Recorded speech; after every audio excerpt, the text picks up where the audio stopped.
Oh, yeah, dudes. You know I'm excited about this. I told you that we were going to have some heavy hitters on the show, and boy, do we ever. Man, it's so exciting. Feels like every episode is just getting better, and the studio's getting doper. For those of you watching this on YouTube, you're going to see a very cool sign in the van. I just went for it. I got this dope thing that lights up any color I want. So for the very first episode with the sign, I made it orange, like a basketball for Shaq. Yeah, love it. And the people I got the sign from, I just found them on the internet. They're not sponsoring the show or nothing, but I just had such a good experience with them. I'm shouting them out. They're Laser Cutting Incorporated, and their website's lasercuttinginc.us. Yeah, there you go. Just had to throw that out because I'm in a good mood. I'm in such a good mood. I'm going to tell you that I power my sign with Rock Pals. They didn't pay me nothing to say that either. I just love my Rock Pals battery source. But hey, enough is enough. Let's get into it. This episode is nuts. I tell Shaq that I'm planning on getting tits, like breast implants. And we're going to find out how he handled that little piece of information. Dude, I'm excited, man. Let's do it.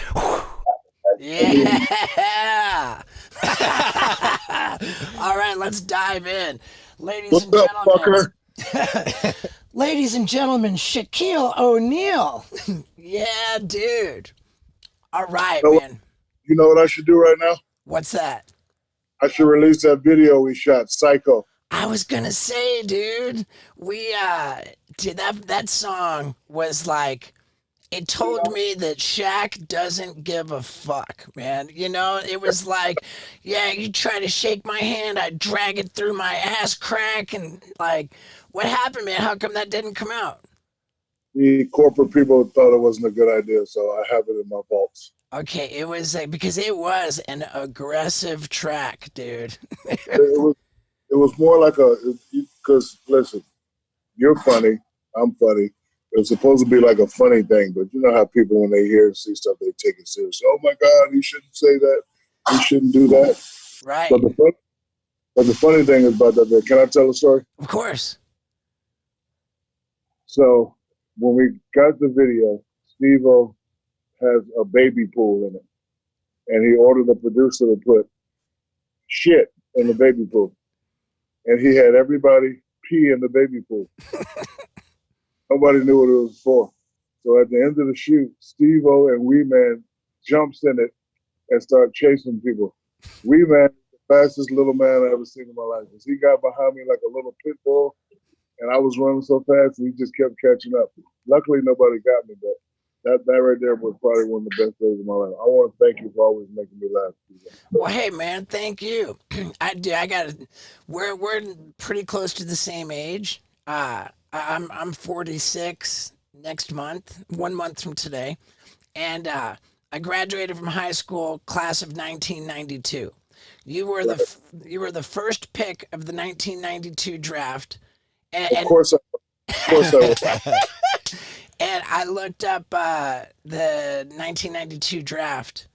And not I didn't look up Shaquille O'Neal. I just looked up the 1992 draft, and it said it was widely considered to be the deepest draft of all time at that time, and you were number one.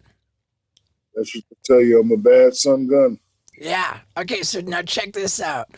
I went to the University of Miami, right? You went to LSU.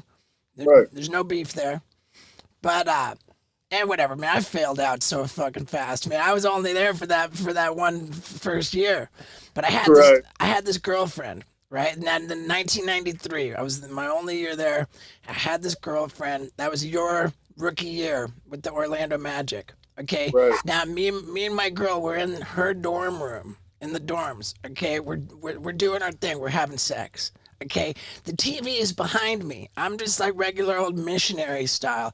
The TV's behind me, and I hear this like newscaster, like maybe it's Sports Center. I don't know what it was, but it said on the TV. But I just heard, and it's the Shaq attack. Shaquille O'Neal, like rookie for the Orlando Magic, shatters the backboard, and in the middle of having sex, I'm like, I gotta fucking see this. I just stop and turn around to watch the TV. Dude, this girl was so fucking angry. She like, dude, we didn't finish, man. She like, get the fuck off me. She wasn't even having it, dude. I had never been in trouble with a girl like that, and I'm like, what do you want? I had to see that. Apologize. Oh man, dude. So you hold the record for the most shattered backboards. Is that Yeah, right? I think like 7 or 8. Nah, we understand it to be 19. All right, yeah, you caught me. And including high school and parks and gyms. I remember one time I was in Sports Club LA and I ripped the whole goal down and it broke. The manager came out, who's gonna pay for that shit? I was like, I'm not gonna pay for it. You gotta pay for it. You gotta Dude, get out. that's crazy, man. So, okay, now, this is something that's like pretty intense to me. Is that the average NBA career lasts 4.5 years, 4.5 years, and Right. the and 80%, I think this is right, 80% of all NBA players are completely dead broke and in debt within 5 years of the end of their NBA career. And like, Yes. I mean, dude, that's just plain upsetting. And what I think is so impressive about you is that you've really made efforts to help people who are new in the NBA to plan out their financial future. Yeah, I try to talk to them and let them know because, like a lot of times, for example, I had a contract that was worth 100 mil, but in real life it's not worth 100 mil, it's 50 mil. Right. So I can remember when I first got to LA, I forgot who FICO was. So when I first got to LA, I got a check for 20 million.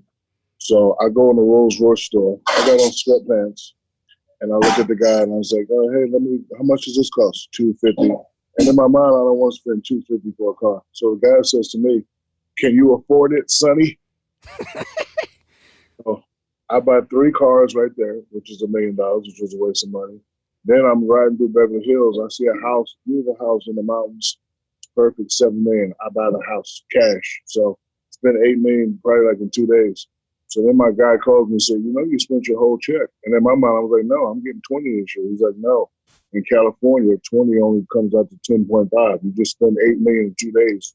You only got 2 million left. So after that, I really had to slow down because like a lot of times we get these big numbers and we focus on the big numbers, but we don't focus on the reality, like tax, family, employees, flossing, spending, and wasting. So even though it says like a lot of guys are broke, it's really easy to do. Well, People yeah. can always people can always say, "Oh, well, if I get 1 million, I'm gonna keep it." No, because 1 million is not 1 million; it's 500,000.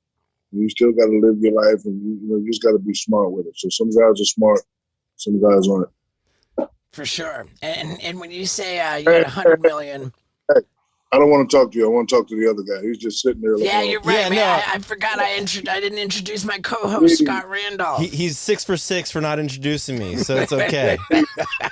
What's up, dude? Yeah, I'm doing I was really interested in that, and so when money comes in, the first thing you do is you take 50% out, put it in a tax account. The other 20%, 25%, are you investing that, or what are you doing with that? well. When I first came out, I had to take care of the obviouses first. So my first couple of years, I didn't save it all because I wanted to make sure my mom and dad and brother and sister were financially secure. Now, when you get extra money, you invest. A lot of people always say invest, but you have to invest in the right things. You have to know what you're doing. So, of course, I put a lot of money, like you said, in annuities. I put a lot of money in, blue chip companies that, Apple, GE, stuff like that. And then, you try to invest in the right business, but you have to be business minded. Like, for example, you can't be an NBA player and run a restaurant. So, which means you have to do a JV with a restaurateur. Like, for example, like if I'm gonna do a show that's dealing with crazy people, I'm just gonna do a deal with Steve-O and say, Steve-O, here's the money, here's the concept, let's get it done. Rather than me out there sticking needles in my balls and stapling my balls. Yeah, you got to delegate. Hey, I have a show. It's called Pain Tolerance. Steve-O versus Shaq. I mean, See who can take the most. Because let me tell you something. I give out pain. I've never seen nobody take pain like you do. well, Never ever. Thank you. Dude, let's talk about your show on TNT, Shaq Life, man. I just finished watching it. I love that. I think But it's. thank you I, know, a lot of people always ask me, how do you do so much? And how do you do everything? One, I delegate, like you just said, and two, I'm just having fun taking advantage of opportunities. The DJ business is good, TNT is good, all my other stuff is good, and it's just it's just been a blessing, and I owe you for that. oh, yeah? Really, because there's two things that get me out of my stressful life: music and laughing. And let me tell you something: when you guys had your little run, I watch it every day. Every movie you made, I watch it. I watch it. You guys had me cracking up. When you stapled your balls to your leg, oh my God, I almost pissed on myself laughing so hard. And then people was like, "That's not real." I was like, "Trust me, I did a video with the dude. He don't mess around. That was real." So thank you. I finally met Johnny about 5 years ago. He was so nice. So crazy thing, I've only met you, Johnny, and Wee Man. I would like to meet the other guys. Yeah. And dude, Wee Man picked you up on his back. Yeah, remember that? That song on the strong. And the crazy thing is, I tried to pick him up. It was like picking up a fire plug. Oh, Look, dude. And I remember in 2003, no, sorry, 2004. I got like 'cause I had these fucking mangly, brown, messed up teeth, and I went to get my teeth fixed, right? So the dentist was telling me that he was your dentist, and that you came to him saying that you wanted to get on your tooth. You said, "Give me a tooth with the Superman logo on it." And the yeah, dentist said, "No, I won't let you do that. I'm putting my foot down. I won't allow it." And he talked you out of it. And yeah. I had a tooth that got knocked out of the game. I wanted to put like a diamond Superman. And he said, "No." He was actually good because I think the price is 100,000. I was like, "I'll do it." He was like, "No, I'm not going to let you spend that money." So thank you, Mr. Dennis. I think he was more concerned about like just how it would, because people are looking at your face. It would be distracting. I think he wasn't worried about the money. I think it was like, I don't want to do that to his appearance, you know. And I Because I think do it, have face. yeah, I know, dude. It's a good looking face. And I think I was coming out of the dentist at some point, and I'm walking down Sunset Boulevard, and I walked right past you on the sidewalk. There was nobody around. It's just me and Shaq on the fucking sidewalk walking through Hollywood. And I Yeah, remember I brought up the dentist at that time, dude. That was, and I think that was weird. It was weird because you were playing from Miami, I think, at that point. I have But a question. yeah. When Shaq asks you a question, you listen carefully and you answer the man honestly, which of course I did, as you will see. But first, I need to come clean about something that is one of the biggest problems in my life, which is that I have lacked discipline when it comes to stretching.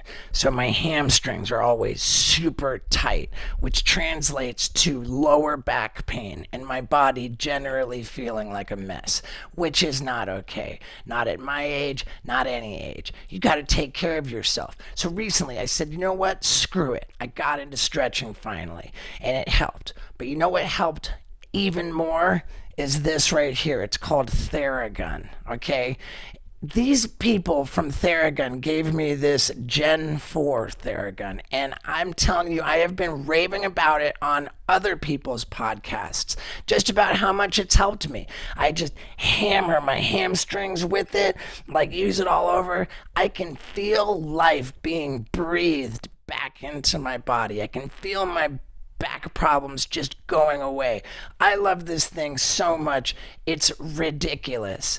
And you can try it risk free for 30 days. If you don't like it, just send it back and they'll refund your money. But I'm telling you, you're not going to send it back because it's that awesome. So go to theragun.com/Stevo. Theragun.com/Stevo. Get yourself one. There's no substitute for it. And it's starting at $199. It's just a great price. It's a great product. You'll thank me later. And right now I want to say thank you, Theragun. But let's get back to Shaq. Me and my uncle, we always debate whether jumping off a bridge or jumping off a building. You jump off many bridges. When you land, does it feel like cement when you jump off those bridges? Yeah. Um, yeah. It depends how you land, man, because if you land, you can have you feel like your asshole is not a virgin anymore. Yeah, like it's anything 50 feet and up, it's not water anymore. It's Oh, it's something. not water. It's All something right, else. Yeah. would you jump off the Golden Gate Bridge? Ah, man, that's where people go to commit suicide. So I think I'm gonna say no to that one. Yeah. Not like so you are Superman. You know, if there's a person that's Superman who identifies with the Superman logo, you know, even as DJ Diesel, that's the Superman logo. Have you had any copyright issues where people are like No, saying you can't fuck with that? actually, no. When I first started out, they came to me because remember when they killed Superman off, and they brought back this African American character known as Steel. They used my likeness, and I actually shot a movie with Steel. So I haven't had any problem because I don't use it to make money. So you know what I'm saying. I don't say that the buy the Superman. I know. I want to say Warner. I don't know who owns it, but like DC Comics or Warner Brothers, somebody owns it. But I got about 50 Superman tattoos. I've always put it on stuff. I even had it on one of my shoes one time. We did a deal together. I've never had any problem. They've always been super nice. That's good, man. So now like I said, I watched Shaq Life on TNT. You can watch it on Hulu. You can watch it on TNT. What I just did it's the new Apple TV. You click the Apple TV app, and then I searched Shaq Life, and it was like watch this episode for $1.99. And I was like, fuck yeah! That's what I did. I did the whole season for like $15 or something. I'm telling you, it is. Well, I'm not rich like you, so I can't afford Apple TV. So I wonder. But dude, this Shack Life television series is just awful news for anybody trying to make reality TV. Because how many television shows have we seen where it's like, oh, I mean, dude, I know you love wrestling, and I know Hulk Hogan's an American hero, but I mean, like, if we're watching Hulk Hogan and his family, or if we're watching these reality TV shows, they're not doing shit, and Shaq's over here like doing so much, man. It was just impressive, and we have a mutual buddy, your executive producer Rory, and dude, oh yeah, when you were training at the UFC gym, like you put a hurting on Rory in that show. yeah, because Roy's a little strong guy, but he likes to talk like he's a MMA expert, and he didn't know I've been training for over 15 years, so I had to show him a couple of times what strength and power felt like. Because he said, "Oh, I'll do this. You're too big. I'll wrestle you, and I'll get you." I was like, "Okay." And I just had to sneak him a couple of times. Oh man. And plus, he's got Samuel L. Jackson narrating it, and that just makes it so much better. Dude, Samuel. Yeah, sorry. Yeah, actually, Samuel, in my opinion, made the show what it was. Because he has that voice that everybody knows and loves, but he just did this thing. Like they gave him a script, and he probably said, forget the script. I'm gonna do it my way. It was excellent what he did. Unbelievable. Plus, at the beginning of the show, he says, "Now, let's be clear. I don't try to narrate TV shows." Yeah. He's talking shit on narrating a TV show. He says, "But when Shaq calls, I answer." It's so good, man. And dude, I really feel like like if there's a theme throughout this series, it's that you're you're demanding to be taken seriously as a DJ because you've been DJing since 1988, and you're not going to be considered a novelty celebrity DJ act. And I relate to that because here I'm known for stapling my balls to my leg and shoving things up my butt. But like I've been doing stand-up comedy, like legitimately doing stand-up comedy for on tour 10 years. I started in 2006, but it's an Right. uphill battle for me, man. Like I got people be like, "Oh, dude, he's not a stand-up comedian. He's not like he's just trying so I relate to that in the the sense of like being known for one thing, but then establishing yourself in another area. And dude, I love it, man. I I, love it. I actually saw one of your comedy specials on TV, and I must say I was very impressed. Well, thank you, Because man. one, you're funny by nature. People that don't know you don't understand it. Like they see you do a lot of funny stuff, but I actually know you. But when I saw that, you get 2 thumbs up. Well, Because I thanks, watch man. like people are doing comedy, and then the first line I was like, okay, that's funny. Second line, that's funny. Third and fourth line, holy shit, I'm laughing. And then I just end up watching like the whole because the hard thing about comedy, if you don't get them with that first and second line, it's gonna be a long night. Well, dude, that means the world to me, man. And Yeah. that first special I did was, it was the best I could have done at that time. That was like what, like 5 years ago. Mm-hmm. And man, like to get the Shaq seal of approval for that 5 years ago, man. I can't wait for you to see my new one. Yeah. So when you gonna do some more crazy stuff? Oh, dude, we're at it, dude. We started shooting Jackass 4. I got, yeah. And I'm And not in it, I'm pissed off. Tell Johnny, as soon as I see him, I'm gonna punch him in his face. dude, we'll make it happen, dude. As soon as we get done, man, I will text Johnny and the director, and I'll say, "Yo, Shaq wants in." I wanna box Johnny Knoxville. I Oh mean, because I remember, shit, because I remember when he boxed Butterbean. Butter. Yeah, Butter. Oh, dude, Yeah. I'm sure that we would be honored and absolutely love it. And dude, All right. I haven't slowed down one bit, man. Like what I did with my comedy, I went from like telling stories about old stuff to telling stories about new stuff. And then so I do the act is about all the new shit I'm doing, and then I put it together. So I do the stand up and I show the footage, and it's all multimedia. It's That's awesome. so dude, yeah, dude. I don't want to offend anybody, but dude, one of my stunts, I said if I'm ever gonna go skydiving, then the first time I do it, you got to have a guy strapped on your back. I said Yeah, I'm gonna be butt naked and I'm gonna be furiously jacking off, and I'm gonna and I'm gonna time it so that when I'm falling out of the airplane, I'm blowing a load everywhere. And dude, Shaq, I did it. I you did it. did it. I did it. It was the most challenging thing, like trying to get a company to sign off on that. Say, oh yeah, you can do that in our plane. And then trying to find a guy who says, oh yeah, I'll strap myself to your back. And then trying to get it done in an airplane full of dudes. I'm telling you, that was the most challenging stunt I've ever done. And it's not even the closer for my new tour. That's all. Yes. Yeah, well, thanks, man. I appreciate it, dude. All See, right, brother. I've been busy, dude. Now I'm thinking about getting breast implants for a stunt, like like real big, nice titties. Not because I want to have titties, but because I need to know how long I last with them before I say, okay, I tap out. I gotta fucking get these things off of me. Like Oh, I want to oh, make a bet. you know that you should do some ass implants too. Yeah, dude. Yeah, dude, for sure, man. In your cheetah speedo. Yeah. So, dude, and on your show, you said it was kind of revealing when you were going to do this first DJ gig in Vegas. You said that you were making 20 grand for the DJ gig, but that with the private jet getting everybody there and back was like 50 grand. So you were actually down 30 grand to make that happen.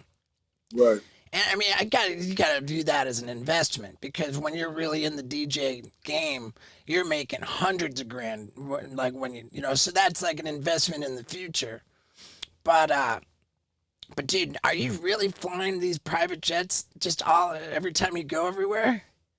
Of course. I'd rather do that than walk to the airport. Oh, dude, Wouldn't you? tell me about it. Tell me Would about it, you? dude. Bobby, I try to keep my feet on the ground, Shaq. I mean, because you know what I hate going to the airport? Hey, Shaq, can you take a picture with Shaq? Hey, Pat, Shaq, I'll talk to my kid. Can I see your ID? Oh, Yeah. that pisses me so bad. Oh, I hate dude. it. Yeah, no, I get it, man. It can be a lot. It can be a lot, but you know, It's probably good that you like fly private, and so you don't have to deal with too many people. Because when you do deal with people, you're the most generous guy. I love that about your show. You just say, you know what, I enjoy like doing good deeds. And it didn't come off like, oh man, he's trying to get a pat on the back. It's just like you can see that you actually enjoy just hooking people up, like buying people sneakers and stuff. Yeah, that's what I do in real life. It's all about making people smile and making people happy. Like when I was in, I think it was Ibiza, they had these two little kids, and the lady told me, "Oh man, these kids come in every day just to look at the computer." And I said, "Well, what do you, they don't have one?" He said, "No, they probably can't afford one, but we just let them look at it." I said, "I'll take care of it." And they was be me. I was like, "I'll take care of it," because that used to be me at a point in time. I used to just ride and just look at people's stuff and be like, "Man, I wish I could get a car like that. I wish I could get a house like that. Or I wish I could afford those shoes." So I know the kids didn't know who I was, but hopefully they use those computers and hopefully they become successful one day. Hell yeah. It's beautiful. Hell yeah. And dude, you're good to people. You're a good dad. You got 6 kids. And man, that's it. Like you really like on this show on TNT, man. The family shack. It's so good to see. Well, thank you. We as fathers, we always have to protect and provide. I always tell people, don't give me a pat on the back for being a good dad. That's what I'm supposed to be. But I appreciate it. You have kids? I don't, man. One of my Oh, stunts. shit. You got kids. There you go. Oh, yeah, right. Yeah, Not that right. I know about, man. But Yeah. one of my stunts for my new comedy tour was this is called the Vasectomy Olympics. And what I did was I got a vasectomy, and then I got on a horse, bareback galloping around, and then I got dressed up as a pinata, and I had all these kids whacking me in the nuts with a stick, and Oh, yeah, man, it was pretty awesome. But, yeah, but but did your balls swell? yeah. Oh man, they turned into a plum, like the way a plum looks, dude. Like filled Uh, with blood li- and it was Purple. purple, man. It was When is awesome. this coming out? Jackass 4. Well, Jackass 4, they pushed the date because of this coronavirus. It was supposed to be March of 2021. Then they pushed it to July 2nd of 2021. Jeez. So I got to wait a whole year? You're killing me. I bet, dude. Like as soon as we're shooting, man. Like then I'm not kidding you, man. Like that's I think the most important thing in life is when you say you're gonna do something, you follow through with it. And I said, man, when we get done, I'm reaching out. I'm saying, yo, All right, Shaq good. wants in. Shaq wants in, and he wants to box Johnny Knoxville. Yes, I do. That's so funny, dude. We're both big fans of the UFC. And when I saw it, maybe you heard about how Justin Bieber sends out a tweet. He says, yo, I want to get in the octagon and have a UFC fight against Tom Cruise. Which makes kind of Right. no sense because, like, Tom Cruise is 55 years old. Justin Bieber's, like, maybe 25. But I Right. was like, dude, I heard that, and I got in my fucking van. I drove out to Vegas, and I got Dana White in the van. I said, "Yo, I think Tom Cruise is afraid of Justin Bieber, but I am not. I wanna fight Justin Bieber." And Knoxville made fun of me for that. He said, "Dude, that's a fight. That's a lose-lose fight because if you win." Like congratulations, you beat up Justin Bieber. But if you lose, you got your ass beat by Justin Bieber. There's no way to win. You just set yourself up to lose. And, All right. and So, all right. So tell Johnny the first round I want to fight him. And then the second round, I want to get on my knees and fight Wee Man. yeah, I mean, I think that you fighting Knoxville is a little bit like me fighting Bieber. But the thing is, he's Johnny Knoxville. He's supposed to get his ass beat, so it's perfect. Right. yeah. Yeah, but Butterbean made him snore. You think you can Yeah, make him he snore did. by knocking him out? Of course I can. Stop it. Oh, dude. And I mean, so you fought Greg Hardy. I love watching that guy fight. It's a No, shame. he's really good. He's really good. He's actually probably one of the strongest guys I had to face. And Dude, that wasn't. And you know what? That wasn't like a real match. We was just kind of like really sparring. I actually fought another guy, but they didn't show up because I beat the guy up too bad. But they just edited it to make it look like me and Greg were fighting. But I actually fought some other kid, They brought some kid in that was 250, close to my weight, and I just demolished him. Good. That's good. You know, Greg Hardy's only lost to himself. Like he had an illegal knee. He had The inhaler. the inhaler. Like he got disqualified. Man, dude, I Crazy. love the UFC, man. Like it too. Yeah, dude, that was so cool to see you with Ariel Helwani. Who was that? Ariel Helwani, the UFC guy. Oh yeah, Yeah, yes, he was good. They actually taught me some stuff that I didn't know and some stuff I could never use in a street fight. I still got it upstairs, but you know the moves they told me. If I did those moves, I'm gonna be in trouble. yeah, like Jorge Masvidal. That's our buddy. Hey, Jorge Masvidal is the real deal. He's gonna be. So he's gonna be a champ for a while. I can't wait to see his next fight. I would love to see him fight Conor. I surely would. I know that they were talking about that, but dude, now like Connor and Justin Gaethje. Ooh, Connor said Connor tweeted to Justin Gaethje, "You're fucking dead," because Justin Gaethje said disrespectful things about Connor as a father, as a family man, like personal shit. So Conor McGregor says he's gonna knock the teeth out of Justin Gaethje's head and make a fucking necklace out of it and kill him. So I mean, when you got stories like that floating around, that's kind of like that makes it. You know, Connor's a good promoter. So I think it's yeah, looking good for Justin Gaethje. Mm. it Yeah. makes it for into it. Thanks for talking to me, brother. I gotta go do my other podcast. I Hey, love you. You dude. come. I appreciate you so much, Shaq, man. All right, Thank you. all right, love you. All right, dude. All Love you right, too. all right, bye. Yeah. Dude, from the bottom of my heart, thank you so much, Shaq.